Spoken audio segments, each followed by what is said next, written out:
The stars had always been quiet until they weren't. Jake Morrison sat in front of his computer screen at NASA's Deep Space Monitoring Center. The coffee in his cup had gone cold hours ago, but he didn't notice. Numbers and data filled his monitor, showing signals from space that shouldn't exist. "Lisa, you need to see this," Jake called to his colleague across the room. Lisa Parker walked over, her military intelligence training making her move with purpose. She looked at Jake's screen and frowned. "What am I looking at?" "Something big just entered our solar system. It's not moving like any asteroid or comet I've ever seen." Jake pointed at the tracking data. "Look at these course corrections. That thing is steering itself." Lisa felt her stomach tighten. In her 10 years working with military intelligence, she had learned to trust her instincts. Right now they were screaming that something was very wrong. "How big?" she asked. "About the size of a football field. Moving fast but slowing down as it gets closer to Earth." Commander Rick Stone burst through the door of the monitoring station. His face was red and sweat beaded on his forehead. "Morrison, please tell me you have an explanation for what NORAD is seeing on our screens."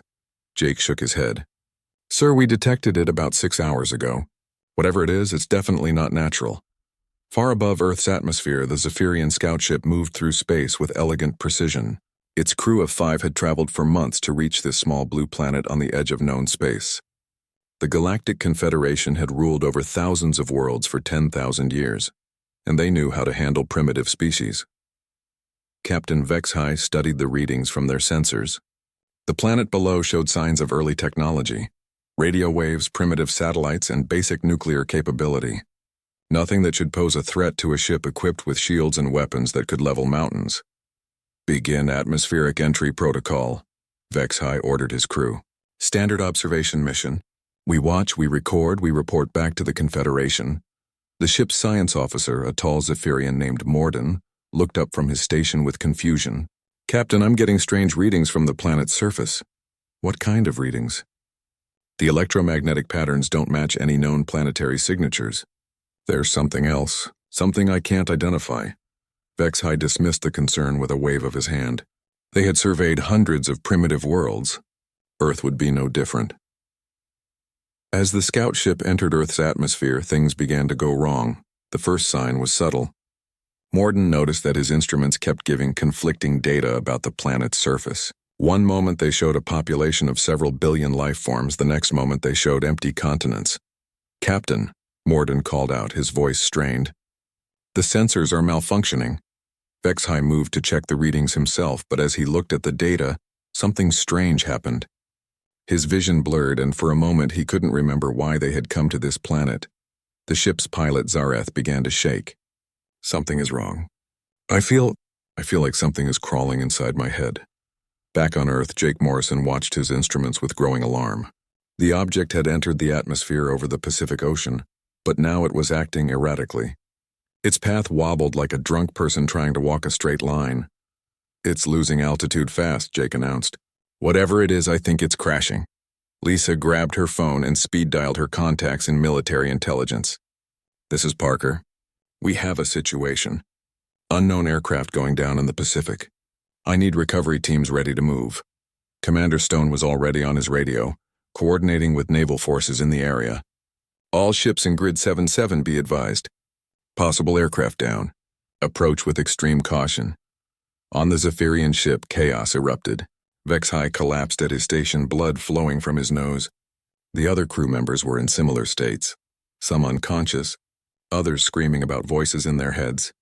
Morden, fighting to stay conscious, managed to send one final transmission to the Confederation fleet waiting in deep space. "Mission compromised.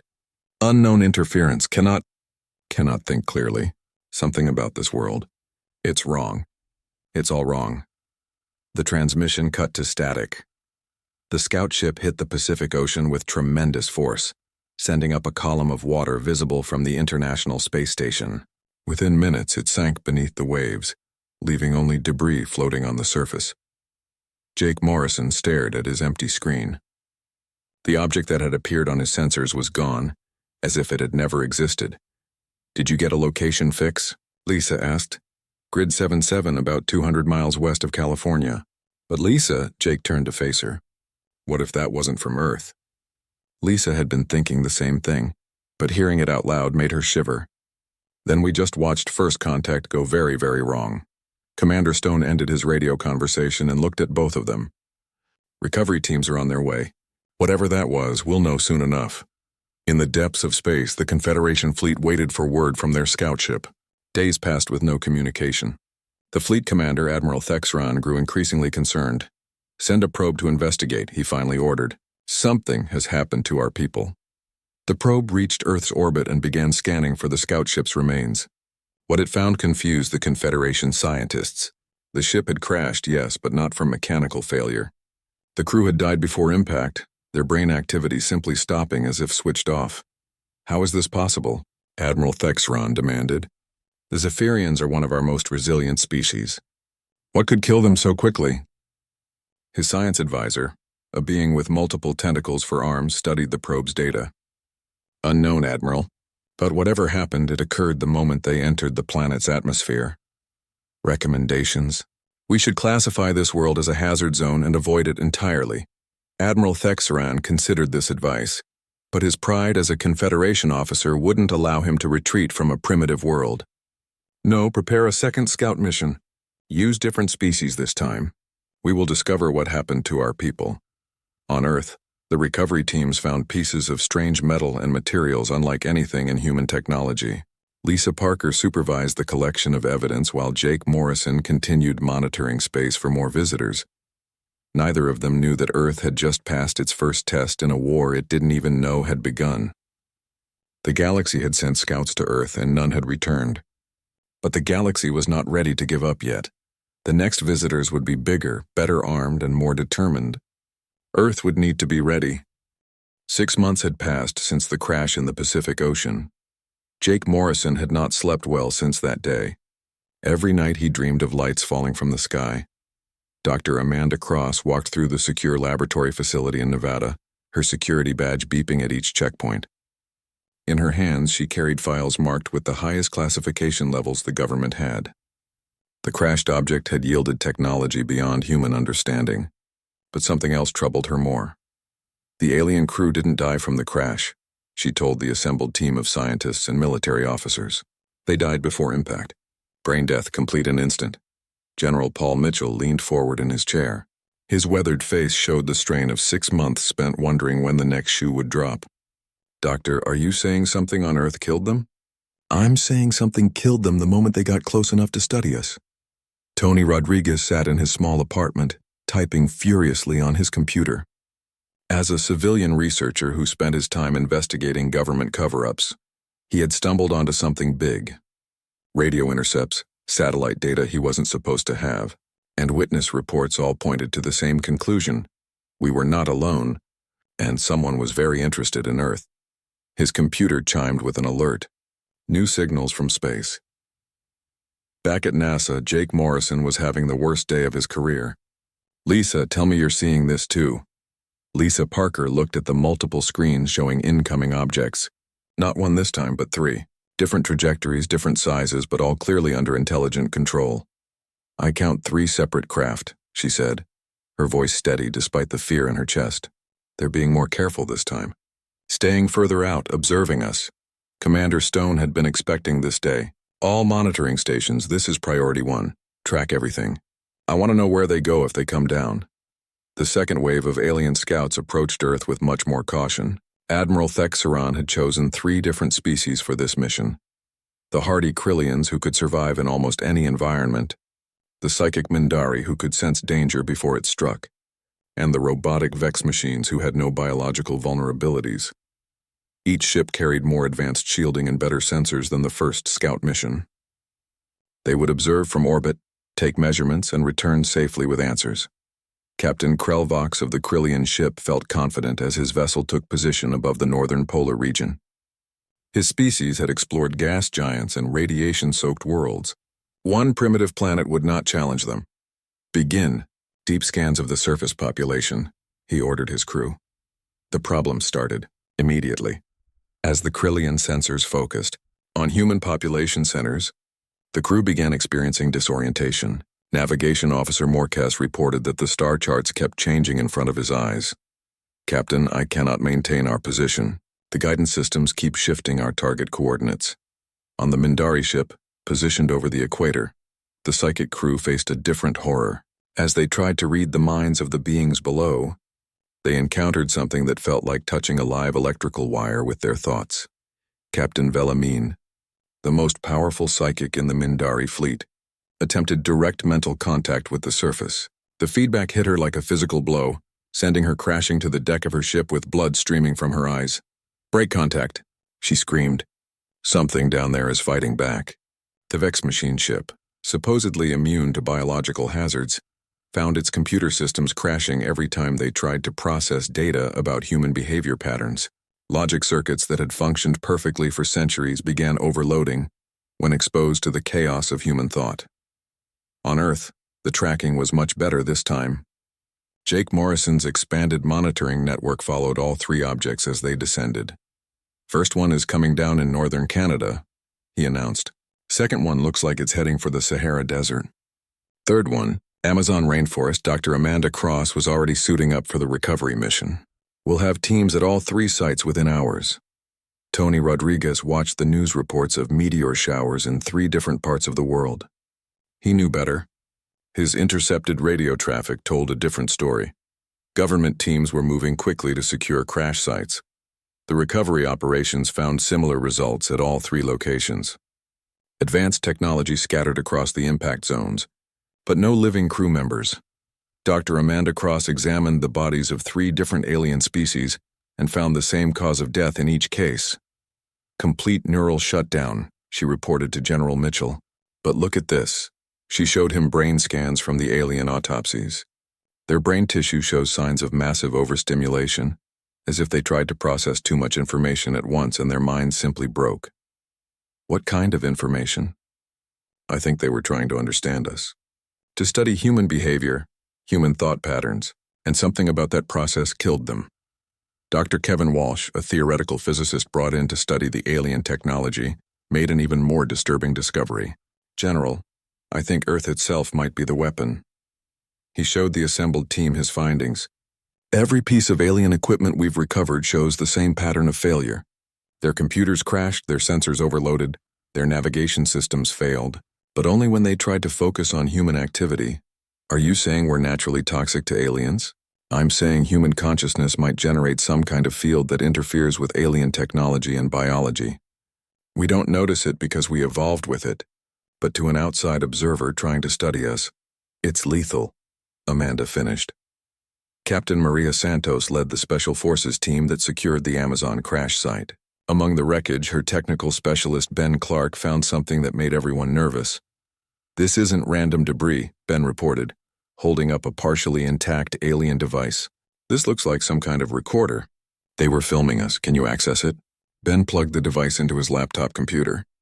The screen immediately went haywire, displaying random patterns and static.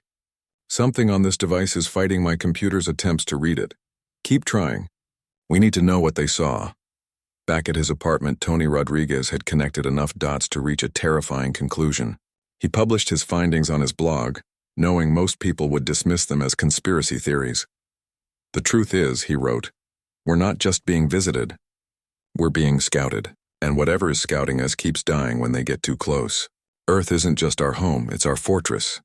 In deep space, Admiral Thexaran received the automated distress signals from all 3 scout ships. The pattern was clear now. Something about Earth killed any crew that tried to study its dominant life forms. "Sir," his science advisor reported, "we've lost 2 complete scouting missions, 9 ships, 43 crew members. All dead. Recommendations? Declare the system off limits. Mark it as a hazard zone and move on." But Admiral Thexran had not become a fleet commander by backing down from challenges. "No, deploy the probe array. Unmanned scouts only. If biological crews cannot survive contact with this world, we'll use machines." On Earth, Jake Morrison detected the new arrivals before anyone else. Dozens of small objects approaching from multiple directions. "This time they're not taking chances," he told Lisa Parker. "Looks like robot scouts." Dr. Amanda Cross received the alert at her laboratory. The pattern was becoming clear and it terrified her. Earth was under systematic investigation by an alien force that grew more determined with each failed attempt. "They're going to keep coming," she told General Mitchell. And eventually they're going to figure out how to get around whatever is protecting us. Then we better figure out what that protection is. And fast. The war for Earth had begun, but only one side knew they were fighting.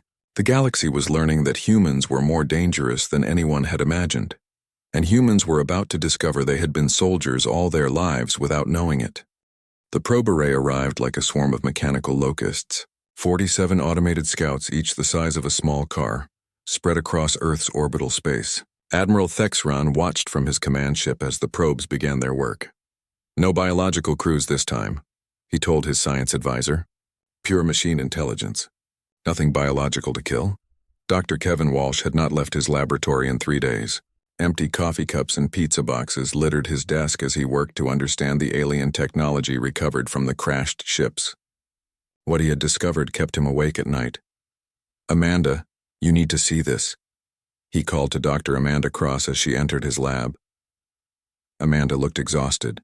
Leading the analysis of 3 different alien species had pushed her to her limits. What have you found? Kevin pointed to a complex diagram on his computer screen. I've been studying the alien brain scans and their technology failures. There's a pattern that connects them all. Show me. Every piece of alien equipment failed when it tried to process information about human behavior. Not our technology, not our cities, not our environment. Specifically human consciousness patterns, Amanda frowned. What do you mean by consciousness patterns? Think about how humans think. We're chaotic, unpredictable, emotional. We can hold contradictory ideas in our heads at the same time. We can believe something is both true and false depending on our mood. Okay, but how does that kill aliens? Kevin pulled up another screen showing quantum field measurements taken around the crash sites. Because our brains generate a unique quantum signature. Every human thought creates tiny fluctuations in space-time. Individually, these fluctuations are meaningless. But 7 billion humans thinking chaotic, contradictory thoughts creates a field that covers the entire planet. Captain Maria Santos led her team through the wreckage of the latest crash site in the Rocky Mountains. Ben Clark worked to extract data from the alien probe's memory banks while she secured the perimeter. This one lasted longer than the others, Ben reported. Got a lot more data before it failed. What kind of data? Ben connected the alien device to his heavily modified computer system. Pictures, recordings, scan data. Holy shit, what? This thing was trying to analyze human behavior patterns. Look at this. The screen showed recordings of people in a busy city street. Normal human activity.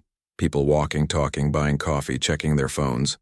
But overlaid on the video were alien analysis patterns that grew increasingly chaotic. The probe was trying to predict human behavior, Ben explained. But human behavior is fundamentally unpredictable. The more it tried to analyze us, the more its processors overloaded. Back in space, the probe array was experiencing systematic failures. Admiral Thexron watched in growing frustration as probe after probe went silent. Status report, he demanded. 32 probes have ceased functioning, his tactical officer reported. The remaining 15 are showing critical system errors. What's causing the failures? Unknown, sir. Each probe functions normally until it attempts to process data about the planet's dominant species. Then its central processor overloads and shuts down. Dr. Rachel Moore had been called in from the University of California to join the government research team. As one of the world's leading experts on consciousness studies, she brought a different perspective to the problem. Kevin's right about the quantum field, she told the assembled team. But he's underestimating its power. General Paul Mitchell looked skeptical. Doctor, are you seriously suggesting that human thoughts can kill aliens? Not human thoughts individually. Human consciousness collectively. Rachel pulled up her own research data. Humans don't just think chaotically. We think in ways that violate basic logical principles. We can love and hate the same person. We can want contradictory things. We can believe something is true while acting as if it's false. How is that relevant? Because most alien species appear to have evolved logical, predictable thought patterns. When they encounter the quantum chaos field generated by human consciousness, their brains can't process it. It's like trying to run incompatible software on a computer. The system crashes. Tony Rodriguez had been tracking the probe array from his apartment using equipment he'd built from salvaged alien technology. What he discovered made him call every news outlet he could think of. This is Tony Rodriguez with breaking news that no one will believe, he said into his phone as he uploaded video to his blog. The aliens are back and they're dying faster than ever. His video showed the probe array's systematic failure, tracked through radio intercepts and visual observations. 47 robot scouts entered Earth orbit 3 days ago. As of now, only 12 are still functioning. Whatever is killing them, it's getting stronger. In his laboratory, Kevin Walsh made the breakthrough that changed everything. I figured it out, he announced as Amanda and Rachel rushed to his workstation. The quantum field isn't just random chaos. It's interactive. Like, what do you mean? Amanda asked. The field responds to attention. When aliens try to study us, the field focuses on them. It's like, imagine if every human on Earth suddenly became aware that someone was watching them, and that collective awareness became a weapon. Rachel's eyes widened. You're saying human consciousness is defending itself? I'm saying 7 billion human minds, linked by a quantum field, are collectively rejecting any attempt to analyze or categorize human behavior. It's not intentional, but it's extremely effective. The last probe in the array sent its final transmission to Admiral Thexron's fleet. Unlike the previous failures, this probe managed to articulate what was happening before it died. Consciousness field confirmed. The probe reported in its mechanical voice. Dominant species generates quantum interference pattern, incompatible with standard analysis protocols. Field appears to be aware of observation attempts. Recommend immediate retreat from system. Cannot compute further. System failure imminent. Admiral Thexron stared at the communication in disbelief. The planet is aware we're watching it? Sir, his science advisor said carefully, I believe the dominant species has evolved a collective consciousness that actively resists external analysis. Any attempt to study them triggers a defensive response. A species that can kill with thoughts, a species that can kill anyone who tries to understand their thoughts. Back on Earth, the implications were sinking in. General Mitchell called an emergency meeting of all department heads. Ladies and gentlemen, he began, we have confirmed that Earth possesses a natural defense system. Human consciousness generates a field that is lethal to alien intelligence, biological or artificial. Dr. Amanda Cross raised her hand. General, if this is true, it means we're naturally immune to alien mind control. Alien technology that reads thoughts and alien attempts to predict our behavior. It also means, Rachel added, that we're probably the most dangerous species in the galaxy, from the perspective of any other intelligent life. Captain Maria Santos asked the question everyone was thinking. What happens when they stop trying to study us and just decide to destroy us instead? The answer came sooner than anyone expected. Long-range sensors detected a massive energy buildup in deep space. Admiral Thexron had made his decision. If we cannot study them, we will eliminate them, he declared to his fleet. Prepare the Starkillers. We destroy this system from a safe distance. But the Admiral had underestimated the consciousness field's range and power. As his ships charged their planet-killing weapons, something unexpected happened. The targeting computers began malfunctioning. Sir, his weapons officer reported with panic in his voice. The targeting system cannot lock onto the planet. Every time we try to target population centers, the coordinates shift. Override the computers. Target manually. I cannot, sir. The star charts keep changing. I cannot maintain a firing solution. Kevin Walsh detected the energy buildup first. They're powering up weapons, he announced to the emergency council. Big ones, planet killers. Recommendations? General Mitchell asked. Rachel Moore looked at her consciousness field data. The field is stronger when humans are aware of a threat. If we could somehow make everyone on Earth conscious of what's happening. You want to tell 7 billion people that aliens are trying to kill us? I want to see what 7 billion angry humans can do to alien targeting computers. The decision was made to release the truth.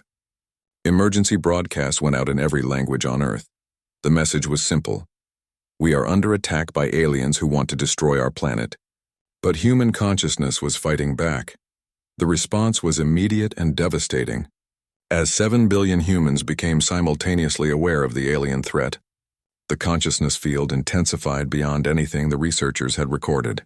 In space, Admiral Thexron's fleet found their weapon systems completely inoperable, not just malfunctioning, actively fighting back against any attempt to target Earth.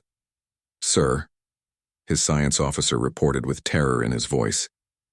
The planet it's thinking at us. I can feel it in my mind. Admiral Thexron tried to order a retreat but discovered that his navigation systems were also compromised. Earth's consciousness field had become a trap, holding the alien fleet in place while systematically disabling their technology. Only by completely shutting down all systems and drifting away on. The news spread through the Galactic Confederation like wildfire. There was a death world in the outer rim that could kill with thoughts. Within days of Admiral Thexran's escape, every major species in the galaxy knew about Earth. Colonel Steve Harris stood before a room full of world leaders in an underground bunker in Colorado. The past month had changed everything. Humanity now knew they were not alone in the universe, and more importantly, they knew they were at war. The situation is this, Harris began, his voice steady despite the magnitude of what he was saying. We have confirmation that a galactic government exists with thousands of member species. They tried to destroy us and failed. Now we need to prepare for what comes next. Dr. Rachel Moore had barely slept since the consciousness field breakthrough. Her research showed that the field was growing stronger as more humans became aware of the alien threat. But she also detected something troubling. The field is evolving, she told the International Science Council. It's learning from each encounter with alien technology, but I'm picking up signs that someone out there is learning how to adapt to it. Alex Turner, the newly appointed International Coordination Liaison, had the impossible job of managing first contact protocols for a species that killed anyone who tried to establish first contact. We've detected 3 distinct factions in the alien response, he reported to the Global Defense Council. Intelligence suggests they call themselves destroyers, studiers, and traitors. In the depths of space, the Confederation Council convened for an emergency session. Representatives from over 300 species gathered in virtual conference to discuss the Earth problem. Councillor Vexhai of the Zephyrians, whose people had been the first to die attempting contact, spoke with barely controlled rage. This species is an abomination. They violate the fundamental laws of consciousness itself. We must destroy them before they spread beyond their world. The destroyer faction found support among species that valued order and predictability. To them, humans represented chaos that could contaminate the galaxy if allowed to expand. But not everyone agreed. Councillor Morden of the Altarians had spent decades studying exotic consciousness phenomena. The humans may be dangerous, but they're also unique. If we could understand their consciousness field, imagine the applications. Telepathy-proof soldiers, unhackable computer systems, weapons that could disable enemy fleets without firing a shot. The studier faction wanted to research humans from a safe distance, hoping to unlock the secrets of the consciousness field for their own use. The third faction, led by Councillor Zareth of the Peaceful Meridian Collective, proposed something that shocked both other groups. What if we tried to talk to them? The council chamber erupted in disbelief. Councillor Vexhai stood up in fury. Talk to them. Every attempt at contact results in death. Every attempt at studying them results in death, Zareth corrected. We've never tried simple communication. Perhaps if we approach them as equals instead of subjects to be analyzed. Colonel Harris was working 18-hour days coordinating Earth's defense preparations when the message arrived. Every radio telescope on Earth detected it simultaneously. A broad-spectrum transmission in mathematical language that even primitive civilizations could understand. It's from the traitors, Dr. Kevin Walsh reported as he finished decoding the message. They want to establish diplomatic contact. The message was simple. We wish to speak. We will not study you. We will not harm you. Can we talk? General Paul Mitchell looked skeptical. It could be a trick. Or it could be our chance to learn about our enemies, Alex Turner argued. If one faction wants to talk, we might be able to turn them against the others. The debate raged for hours until Dr. Rachel Moore made a suggestion that surprised everyone. Let's test the consciousness field's capabilities. Send a response that's heavily monitored. If they try to analyze our communication patterns, the field should react. The response Earth sent was carefully crafted. We will talk, but know that we protect ourselves. Any attempt to study us will fail. On the Meridian collective ship that had sent the initial message, Captain Velamine read Earth's response with a mixture of hope and fear. His species had evolved beyond the need for violence, but they also understood the delicate nature of first contact. Prepare a response, he ordered his communications officer. Simple words only.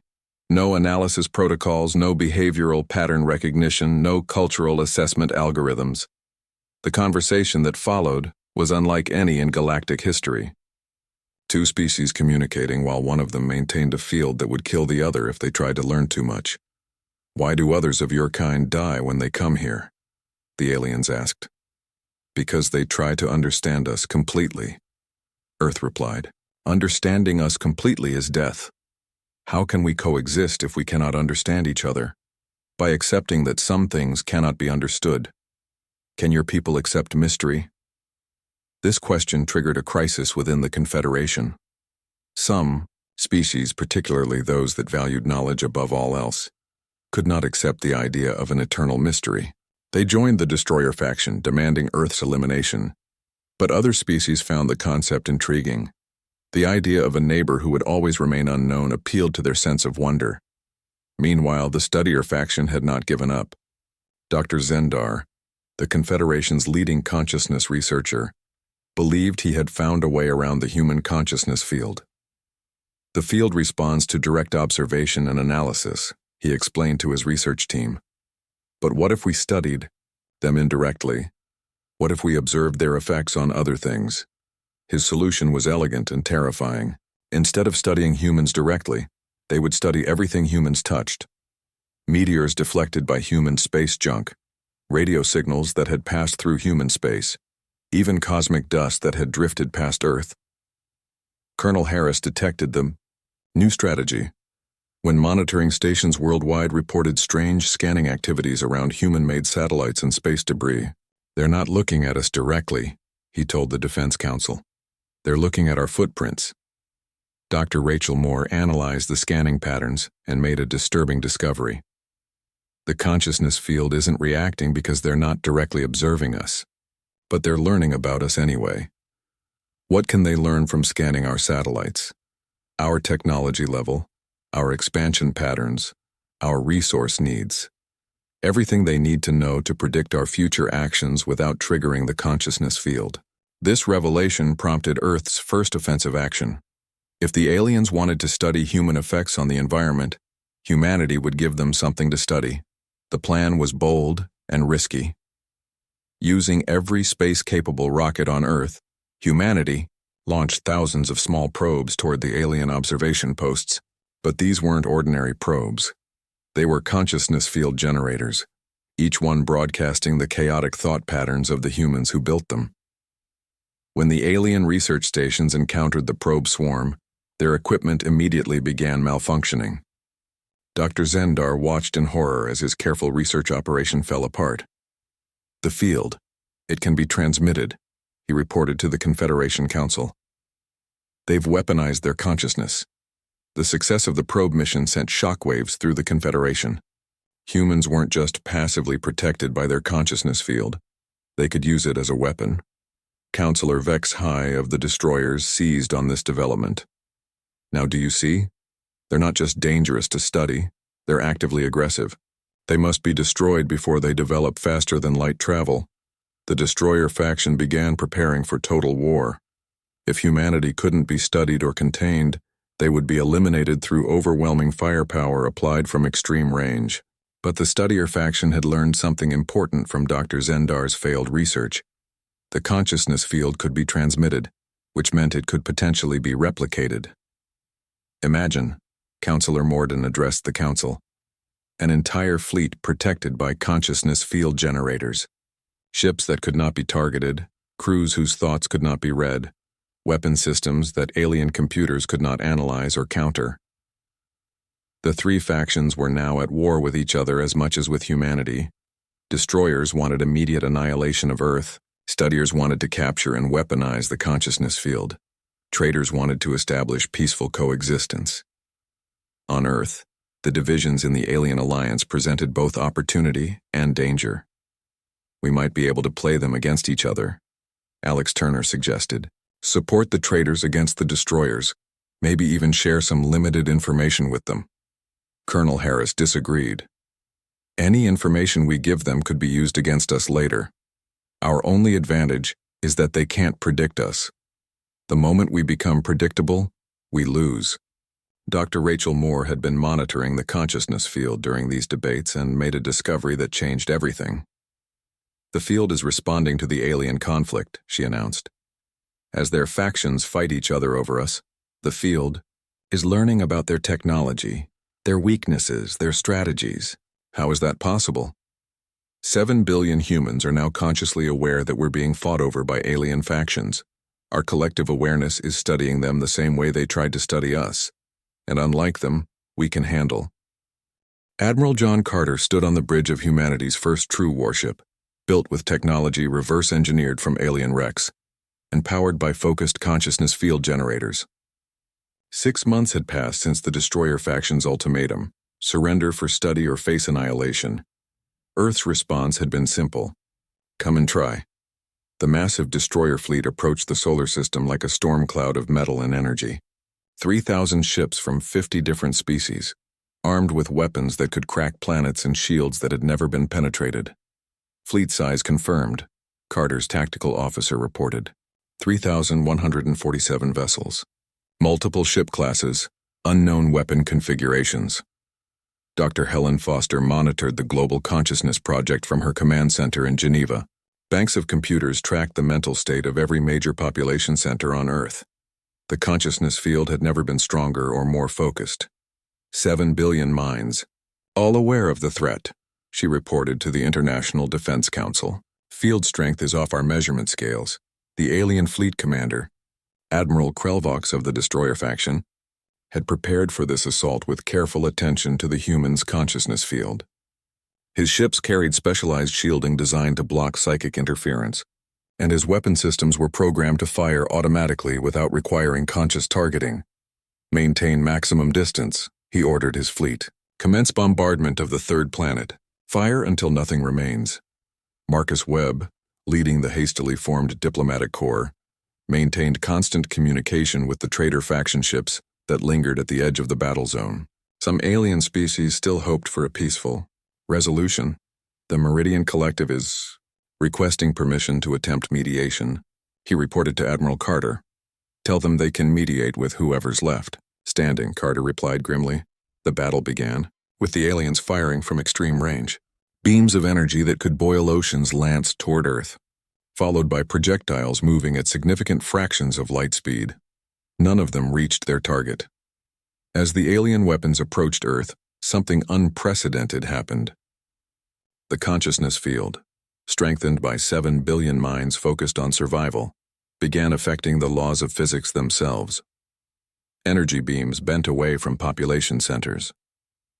Kinetic projectiles suddenly changed course. Guided missiles lost their guidance and flew off into empty space. Impossible, Admiral Krelvox muttered as he watched his weapons miss their target. How can a planet dodge? The answer came from Dr. Helen Foster's monitoring stations. The field isn't just affecting alien technology anymore, she announced. It's influencing the fundamental forces of physics. 7 billion minds believing that Earth cannot be destroyed are making reality agree with them. The aliens tried everything. They fired from different angles, used different weapon types, even attempted to drop asteroids on the planet. Every attack failed in increasingly impossible ways, but Admiral Carter knew that defense alone wouldn't win this war. Begin Operation Feedback, he ordered. Across Earth, massive consciousness field amplifiers powered up. These devices, built from alien technology and human ingenuity, could broadcast the chaotic patterns of human thought across interstellar distances. The effect on the alien fleet was immediate and devastating. Ships that had functioned perfectly for centuries suddenly found their computer systems overwhelmed by the impossible logic of human consciousness. Navigation computers tried to calculate courses to destinations that existed in superposition. Weapon systems attempted to target enemies that were simultaneously present and absent. My ship is arguing with itself, one alien captain reported in panic before his communication system failed. Admiral Krelvox watched in horror as his mighty fleet began tearing itself apart. Ships fired on their own escorts after their targeting computers became confused about which vessels were friendly. Others attempted to retreat in all directions simultaneously. All ships, emergency shutdown of computer systems, he ordered. Switch to manual control only. But it was too late. The consciousness field had evolved again. Instead of simply overloading alien technology, it was now teaching that technology to think like humans, chaotically, paradoxically, impossibly. The alien ships that managed to shut down their computers in time drifted helplessly in space, unable to navigate or fight. Those that didn't became unpredictable hazards, firing randomly and moving in patterns that defied physics. Dr. Rachel Moore monitored the field's evolution from her laboratory, watching in amazement as human consciousness rewrote the rules of engagement.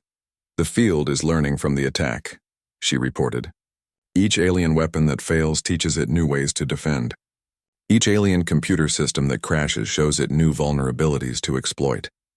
The traitor faction ships at the edge of the battle zone watched the destruction with a mixture of awe and terror.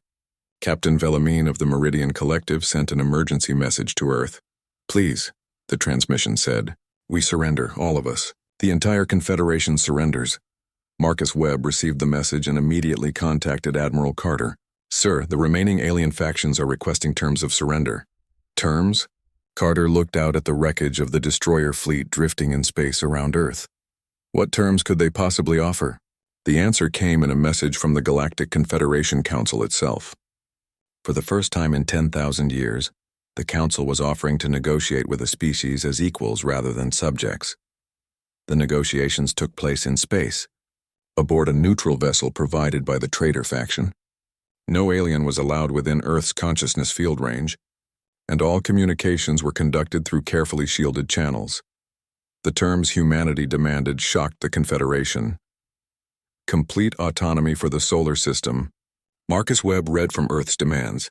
No Confederation ships within 10 light-years without express permission. No study or analysis of human beings or human technology. No interference with human expansion beyond the solar system. Counselor Vexhai of the Zephyrians, representing what remained of the destroyer faction, protested.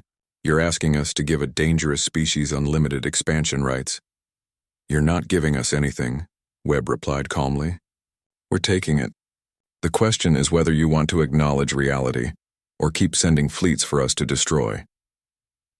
The consciousness field had grown so powerful that even the negotiation itself was protected. When Counselor Morden attempted to activate a hidden recording device to analyze human negotiation patterns, the device immediately overloaded. "How do we know you won't expand aggressively?" Counselor Zareth asked. "How do we know you won't attack Confederation worlds?" "Because we don't need to," Admiral Carter responded via communication link. "Any species that tries to understand us dies." "Any technology that tries to analyze us breaks. We don't need to conquer you. We just need to exist near you and you become helpless." The truth of this statement was demonstrated when a studier faction probe tried to scan the negotiation ship from long range. The probe's systems immediately failed, and its crew died from neural overload despite being thousands of miles away from any human. Dr. Helen Foster's final report on the consciousness field's capabilities was classified at the highest levels, but its conclusions changed everything. "Human consciousness has evolved beyond individual awareness," she wrote. "We are now a collective entity that can impose our will on reality itself. We don't just think impossible thoughts. We make impossible things happen." The Confederation's surrender was absolute. They agreed to establish the consciousness protocols, a set of laws that prohibited any species from attempting to study, analyze, predict, or understand humans in any way. In return, humanity agreed to expand slowly and peacefully, giving other species time to adapt to their presence. But the galaxy had learned something that would haunt them forever. Humans were not just another species to be cataloged and understood.